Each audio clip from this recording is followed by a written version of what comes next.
Wie wird es einmal in der Ewigkeit sein? Da werden viele, viele Menschen aus den unterschiedlichen Generationen vor dem großen Gott, vor Jesus, stehen. Ich denke auch viele hier aus der Gemeinde, sie werden dabei sein. Aber was mein Herz traurig macht, es gibt ja einige, sie werden nicht in der Herrlichkeit sein. Wir werden sie vermissen. Sie werden dort sein, an einem Ort, wo es schrecklich ist, an dem Ort der Qual, in der Hölle. Aber das Großartige ist, Gott, er schenkt Gnade. Gott hat dich lieb in Jesus, das will ich dir heute Morgen zurufen. Und ich wünsche mir, dass du dabei bist. Wenn ich nach rechts schaue von mir und hier nach hinten, da haben wir diese beiden großen gelben Pfeile. Eine Pfeile, die den Weg weisen zum Himmel in die Seelsorge. Und ich möchte gleich zum Beginn der Predigt sagen, ich will gar nicht groß auf den Büchertisch hinweisen, auf die Traktate und Schriften. Da kann man nachher hingehen. Folge doch heute Abend diesen Pfeilen nach, komm in die Seelsorge, bekenne deine Sünde, wirf deine Last ab, komme zu Jesus. Ich wünsche dir so sehr, dass es für dich nicht zu spät ist.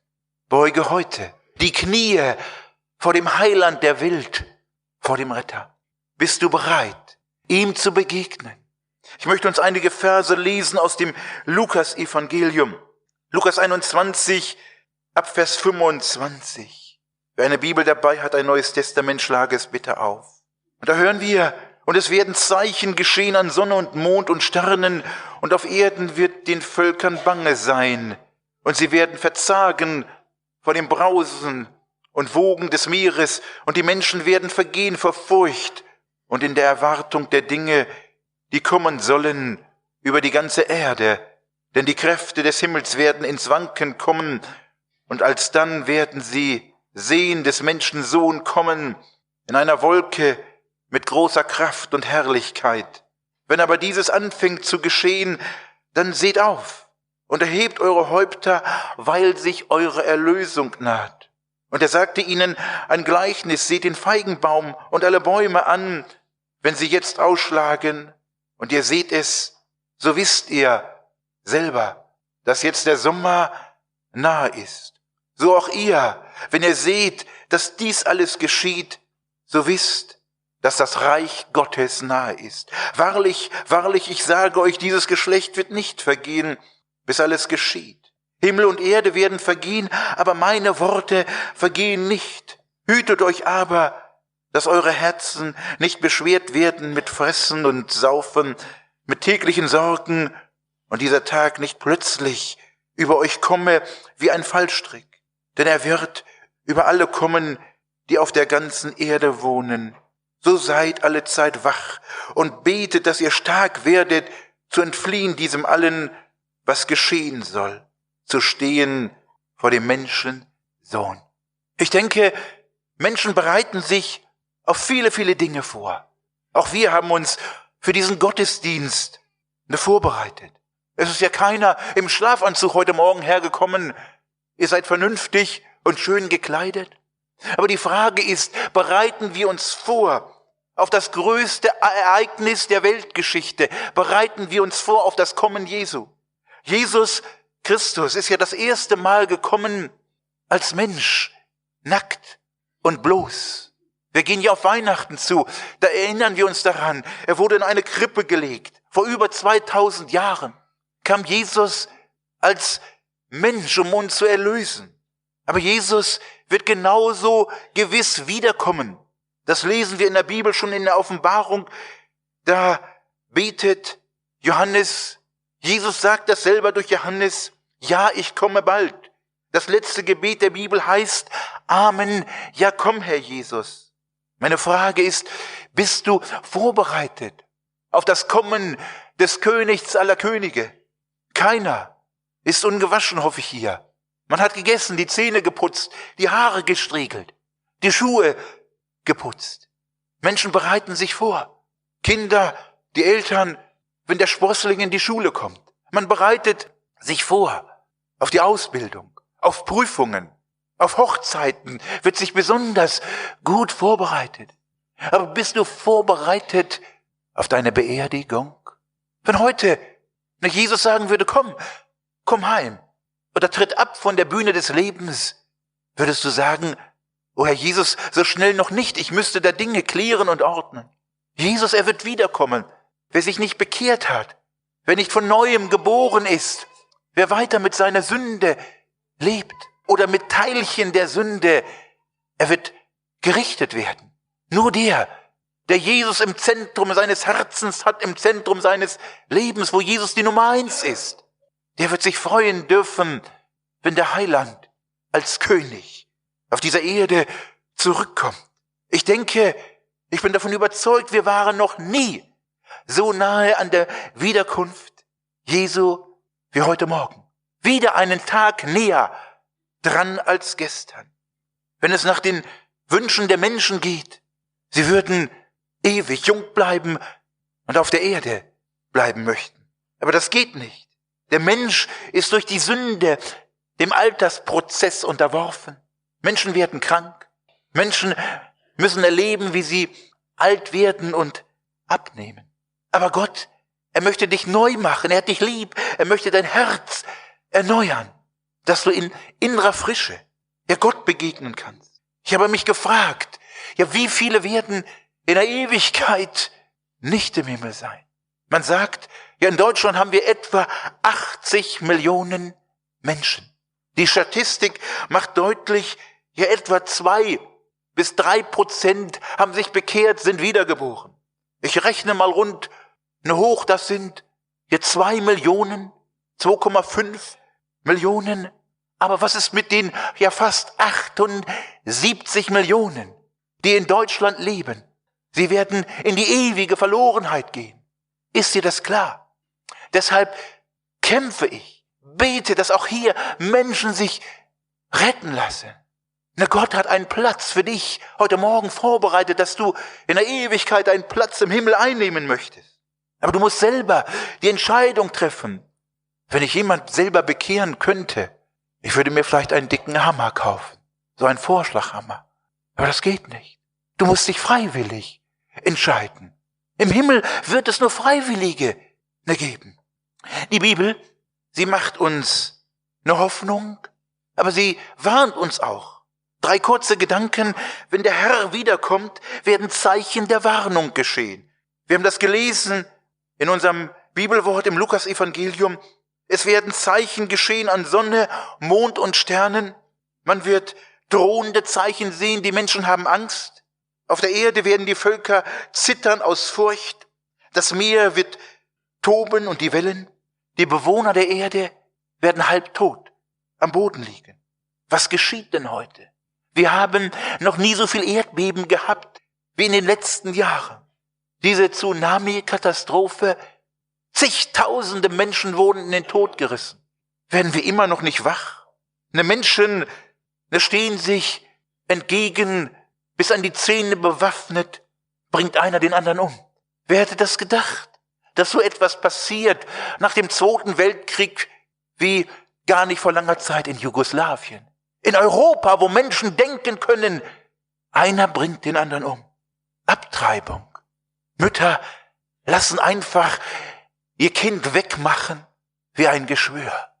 Gott, er wird uns einmal zur Rechenschaft ziehen. Es hat jemand mal gesagt, wenn Gott das deutsche Volk nicht bald bestrafen wird, dann müsste er sich bei Sodom und Gomorra entschuldigen. Die Sünde, sie stinkt bis zum Himmel hoch. Aber heute Morgen geht es nicht um irgendeine allgemeine Sünde von anderen. Es geht um deine Sünde. Deshalb bitte ich dich von ganzem Herzen.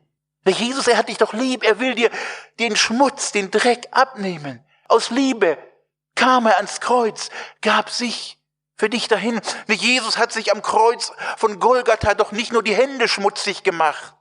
Er gab sein Blut und Leben. Man setzte ihm eine Dornenkrone auf. Sein Blut floss um deiner Sünde willen. Normalerweise müsste ich dort am Kreuz hängen. Normalerweise müsstest du und du auch im Chor, auch da oben auf der Empore. Ihr müsst es am Kreuz hängen. Aber Jesus, der Heiland, der Retter, tat es aus Liebe für dich. Nur der ihn annimmt, der ihn hineinlässt in sein Herz, der wird gerettet werden. Menschen, sie klammern Gott aus. Gott ist eine Randerscheinung bei vielen geworden. Ich bitte dich, lass Jesus ein. Er zwingt sich nicht auf, aber er steht bittend vor deiner Tür des Herzens. Wenn Jesus wiederkommt, werden nicht nur Zeichen der Warnung geschehen, sondern auch Zeichen der Hoffnung. Wir leben in der Gottlosigkeit, düstere Zeichen, aber es gibt Zeichen der Hoffnung. Menschen bekehren sich zu zigtausenden, zu Hunderttausenden. In Südamerika, in Asien, in Afrika. Die Bibel, die gibt es in fast allen Sprachen. Menschen aus den verschiedenen Nationen, Ländern und Generationen. Sie haben das Evangelium gehört. Viele haben sich bekehrt. Die Bibel sagt, ja, wenn das Wort Gottes verkündigt wird, das Evangelium, dann ist die Wiederkunft des Herrn sehr, sehr nahe. Ein weiteres Zeichen der Hoffnung, Israel. Wir haben es gelesen, das Gleichnis vom Feigenbaum. Der Feigenbaum, er unterscheidet sich ja von allen anderen Bäumen dadurch, dass er im Winter sein Laub verliert. Seine kahlen Zweige sind abgestorben, sehen zumindest aus wie tot. Aber wenn neue Blätter hervorsprießen, dann weiß man in Israel, der Sommer ist nahe. Und der Feigenbaum ist ein Bild für Israel. 1948, nach 1900 Jahren, wurde der Staat Israel wieder gegründet. Israel, 70 nach Christus, wurde Jerusalem zerstört. Dieses Volk wurde in alle Winde verstreut. Im Mittelalter, im Dritten Reich unter Hitler, das Volk wurde geplagt. In Konzentrationslagern brachte man Millionen von Juden um. Es gab keinen Staat Israel, fast 2000 Jahre. Aber 1948 wurde der Staat Israel gegründet. Und Juden, sie bekehren sich. Es gibt messianische Gemeinden. Ein Zeichen, ja, Jesus wird wiederkommen. In Macht und in Herrlichkeit. Und die Frage ist, hast du diesen Jesus? Es gibt Hoffnung. Der Herr kommt. Ich freue mich darauf. Aber wir müssen uns vorbereiten. Wir müssen uns vorbereiten auf das Kommen des Königs. Zeichen der Warnung. Zeichen der Hoffnung. Aber das dritte Wichtige findet man bei dir, das Zeichen der Wachsamkeit. Wir waren unterwegs, wollten das Evangelium verkündigen. Ich hatte einige junge Mitarbeiter. Sie waren in einer Stadt Norddeutschland mit einem Evangeliumbus, mit einem sogenannten T-Mobil. Diese Stadt in Norddeutschland, sie hatte ihre 1000-Jahr-Feier. Und irgendwie hatte man das hinbekommen. Der damalige Bundespräsident Professor Dr. Karl Carstens wollte dieses T-Mobil, diesen Evangeliumsbus besuchen. Man bereitete sich davor. Der Bundespräsident kommt, er besucht uns. Und stellt euch vor, einer von den jungen Leuten, der konnte auf einmal nicht mehr warten. Die Zeit verzögerte sich. Der Bundespräsident sollte um 15 Uhr kommen. Aber es war schon 2:15. Es wurde 15:30 Uhr. Und einer von den jungen Leuten, er sagte sich, ich gehe mal schnell zur Pommesbude, eine Bratwurst oder Currywurst, ein paar Pommes. Und dann geschah es. Der Bundespräsident kam. Und einer von diesen jungen Leuten verpasste ihn. Glücklicherweise ist das nur eine Beispielgeschichte. Alle warteten, waren bereit, dem Bundespräsidenten zu begegnen. Man drückte ihm die Hand und freute sich. So ein hochkarätiger Mann hat uns besucht. Stellt euch vor, ein hoher Politiker. Die Königin von England würde sich morgen, oder ich sag mal bester, nächsten Sonntag zum Mittagessen bei euch anmelden. Sicherlich würde man sich darauf vorbereiten. Aber die Frage ist, sind wir vorbereitet auf den großen König? Sind wir vorbereitet mit unserem Herzen? Oder ist unser Herz nicht geputzt? Ist es dreckig, voll Sünde und schmuddelig? Na Gott, ich möchte es wieder sagen, er ist heilig und gerecht, durch und durch gut. Und ein sündiger Mensch, der seine Sünde nicht bekennt, er kann nicht zu Gott in die Ewigkeit, in die Gegenwart Gottes gelangen. Na Jesus, er hat die Voraussetzung geschaffen. Na Jesus ist die Brücke, der Weg, der einzigste Weg und die Wahrheit zum ewigen Leben. Ich würde dir so gerne helfen. Ich würde am liebsten durch die Reihen gehen und fragen, hast du dich bekehrt? Ist Jesus die Nummer 1 in deinem Leben? Ich würde gerne durch die Reihen gehen und dich fragen, quält dich eine Sünde? Dann komm doch, ich nehme dich an die Hand, komm doch dem gelben Pfeil nach in die Seelsorge.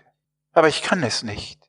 Deine Entscheidung ist entscheidend. Du musst es nicht tun. Und wenn nachher dein Herz klopft, wenn der Chor singt, dann ist es das Rufen, das Mahnen Gottes. Ne, schäme dich nicht.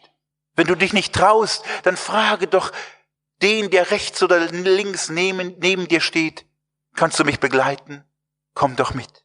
Jesus ist die Brücke zum Himmel. Ich will dazu eine kleine Geschichte erzählen, was das Jesus gekostet hat. 3 Männer, sie arbeiten auf einem Hochhaus. Das Hochhaus ist fast fertiggestellt. Oben sind noch auf dem Flachdach einige Dinge zu tun. Und auf einmal merkt man, Rauchschwaden steigen aus dem obersten Stockwerk des Riesenhochhauses.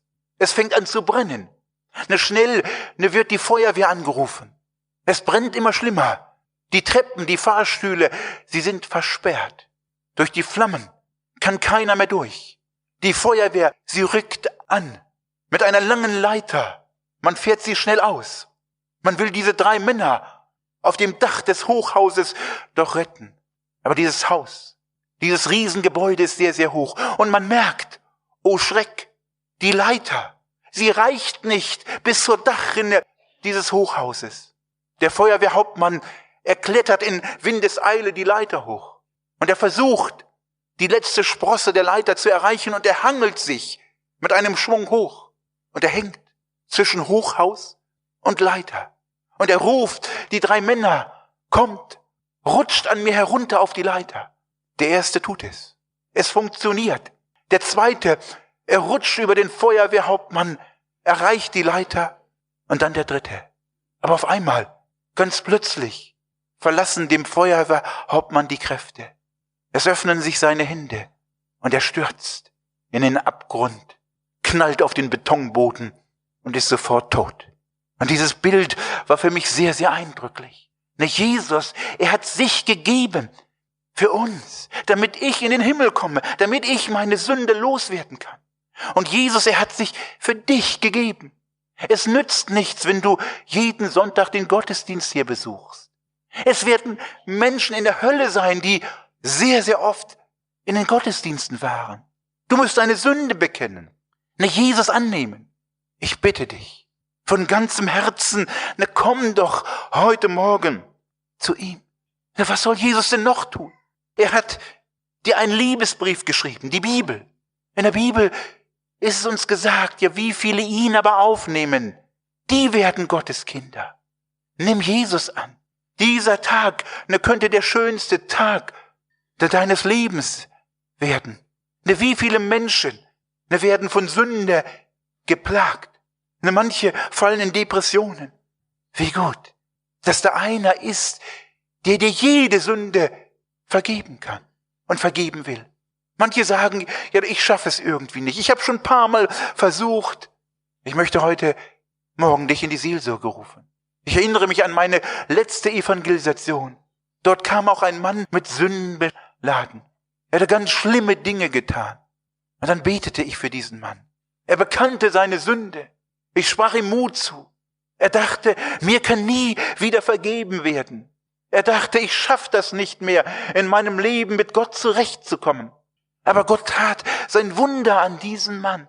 Er wurde frei von seiner Sünde und Gott schenkte ihm ein neues, sauberes Leben, einen Neuanfang.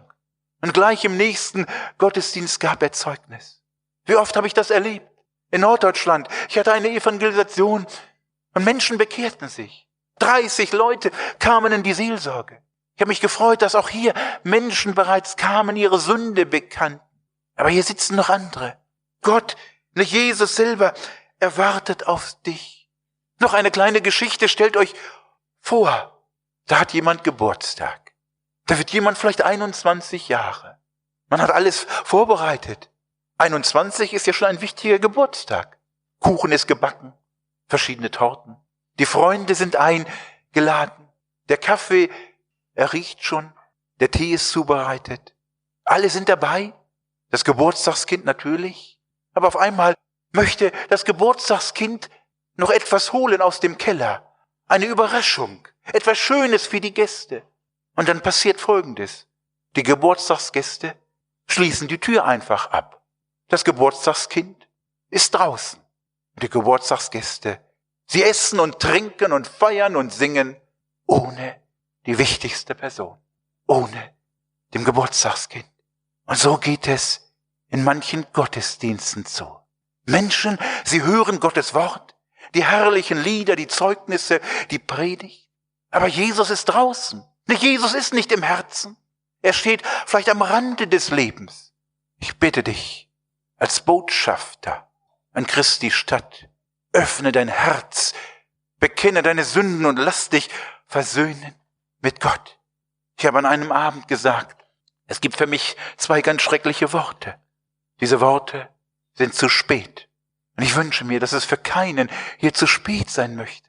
Auf der einen Seite freue ich mich über die Menschen, die Gottes Wort gehört haben, auch Schuld und Sünde bekannt haben. Aber was ist mit denen?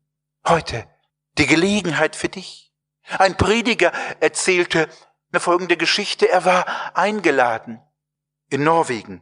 In Norwegen, dort gibt's ja eine Königin, einen König. Und er hörte in Norwegen, in der Hauptstadt Oslo, der König und die Königin werden bald mit Punk und Promp aus dem Palast treten und mit einer Kutsche davonfahren. Und der Prediger, er sagte sich, oh, das Königspaar von Norwegen, das will ich mir auch mal ansehen. Eine große Menschenmenge stand vor dem Palast, auch der Prediger.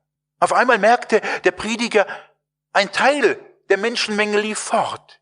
Sie liefen zur anderen Straßenseite, um die Straßenecke herum. Und dort sah man eine bekannte Schauspielerin, wie sie Autogramme gab. Etwas arrogant und langweilig, aber wohl gekleidet. Der Prediger schaute sich das an. Eine Menschenmenge, sie gingen einfach weg vom Königspalast. Auf einmal fiel dem Prediger ein, ich wollte doch den König, die Königin sehen. Aber oh Schreck, als der Prediger zurücklief zum Königsschloss, war der König und die Königin bereits in der Kutsche weggefahren. Er hatte den König und die Königin verpasst. Zu spät. Wehe dem Menschen, der den König aller Könige verpasst. Bist du dabei, wenn der Herr aller Herren, der König aller Könige wiederkommen wird in Macht und in Herrlichkeit?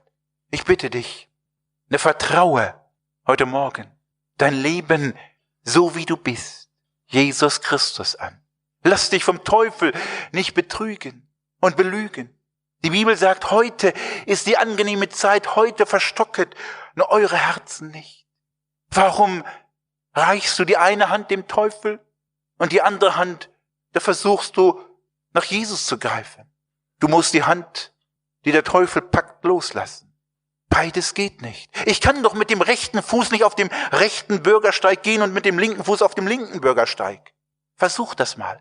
Das reißt einen auseinander. Es geht nicht. Jesus Christus, er will dich ganz. Vertraue dich ihm an.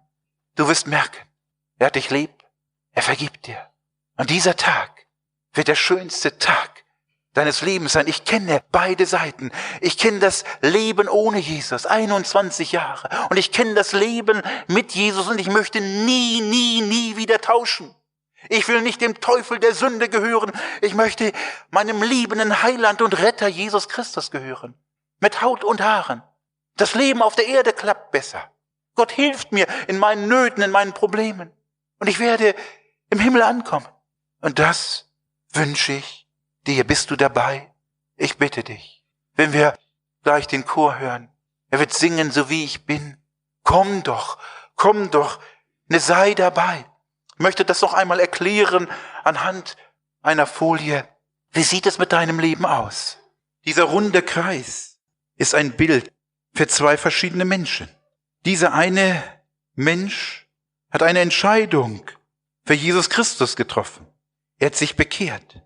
Aber dieser Mensch, das Ego, der Egoismus, das Ich ist auf dem Thron des Lebens. Und Jesus Christus ist außerhalb des Lebens. Die Frage ist, wie sieht dein Leben aus? Ist Jesus Christus in der Mitte des Lebens? Hat Jesus das Sagen in deinem Leben? Ist er auf dem Thron deines Lebens? Oder ist Jesus Christus außerhalb deines Lebens? Bei diesem Menschen, wo Jesus die Mitte des Lebens ist, sind die Lebensbereiche, diese Punkte geordnet. Bei diesem Menschen, wo der Egoismus, das eigene Ich bestimmt, ist das Leben durcheinander. Weil Jesus außerhalb auch des Lebens ist. Der linke Kreis stellt ein Leben dar, das Leben eines Menschen, der noch keine Entscheidung für Jesus getroffen hat.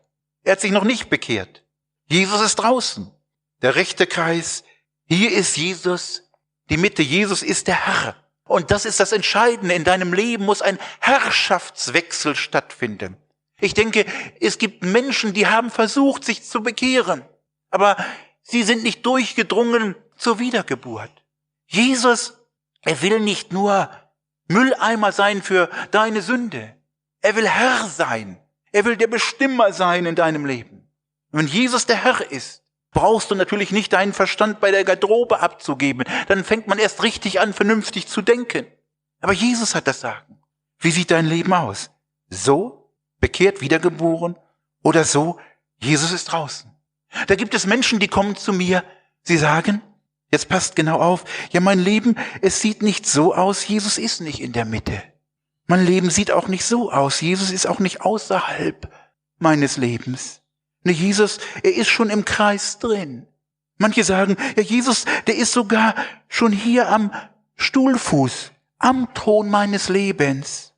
Aber lieber Zuhörer, das ist zu wenig. Ich möchte jetzt zu denen sprechen, denen es so geht.